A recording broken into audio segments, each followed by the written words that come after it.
بسم الله الرحمن الرحيم. الرحمن علم القرآن خلق الإنسان علمه البيان. الشمس والقمر بحسبان والنجم والشجر يسجدان.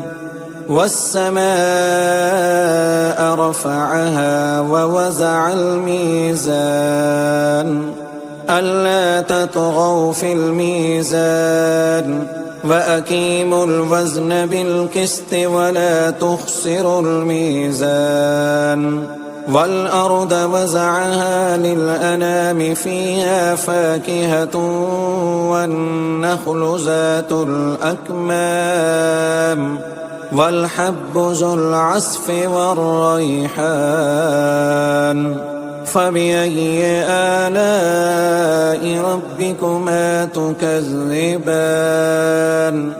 خلق الإنسان من صلصال كالفخار وخلق الجان من مارج من نار. فبأي آلاء ربكما تكذبان؟ رب المشرقين ورب المغربين. فبأي آلاء ربكما تكذبان؟ مرج البحرين يلتقيان بينهما برزخ لا يبغيان. فبأي آلاء ربكما تكذبان؟ يخرج منهما اللؤلؤ والمرجان. فبأي آلاء ربكما تكذبان؟ وله الجوار المنشآت في البحر كالأعلام. فبأي آلاء ربكما تكذبان؟ كل من عليها فان ويبقى وجه ربك ذو الجلال والإكرام. فبأي آلاء ربكما تكذبان؟ يسأله من في السماوات والأرض كل يوم هو في شأن. فبأي آلاء ربكما تكذبان؟ سنفرغ لكم أيها الثقلان. فبأي آلاء ربكما تكذبان؟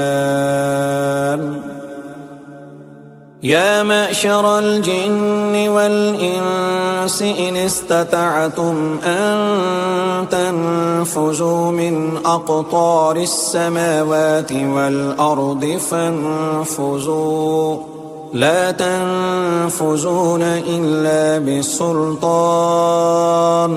فبأي آلاء ربكما تكذبان؟ يرسل عليكما شواظ من نار ونحاس فلا تنتصران. فبأي آلاء ربكما تكذبان؟ فإذا انشقت السماء فكانت وردة كالدهان. فبأي آلاء ربكما تكذبان؟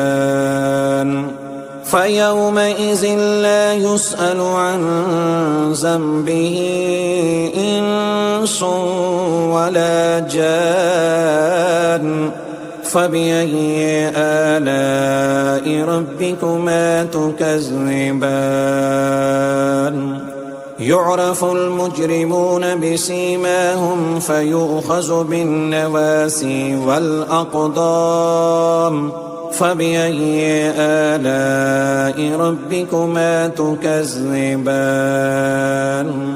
هذه جهنم التي يكذب بها المجرمون يطوفون بينها وبين حميم آن فبأي آلاء ربكما تكذبان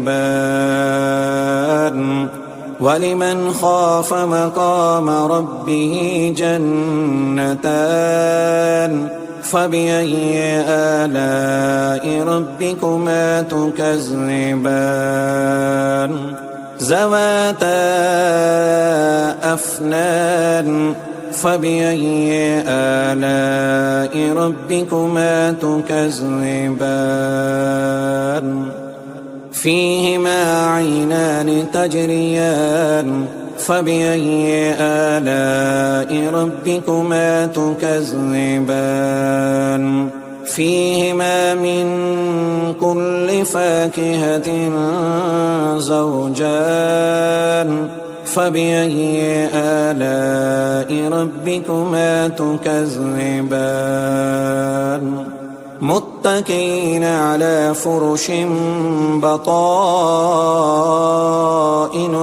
من استبرق وجنى الجنتين دان فبأي آلاء ربكما تكذبان فيهن قاصرات الطرف لم يطمثهن إنس قبلهم ولا جان فبأي آلاء ربكما تكذبان كأنهن الياقوت والمرجان فبأي آلاء ربكما تكذبان هل جزاء الإحسان إلا الإحسان فبأي آلاء ربكما تكذبان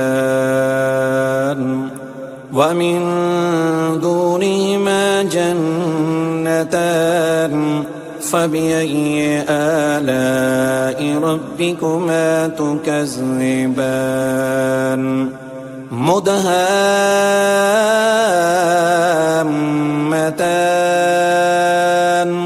فبأي آلاء ربكما تكذبان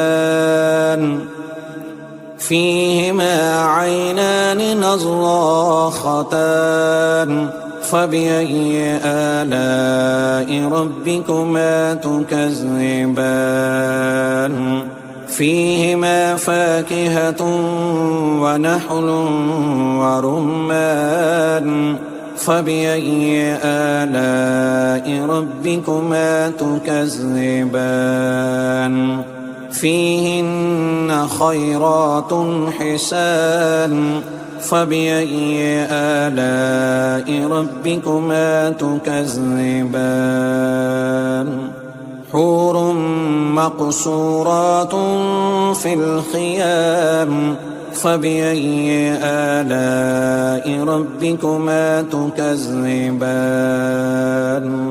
لم يطمثهن إنس قبلهم ولا جان فبأي آلاء ربكما تكذبان متكئين على رفرف حجر وأبقري حسان فبأي آلاء ربكما تكذبان تبارك اسم ربك ذي الجلال والإكرام.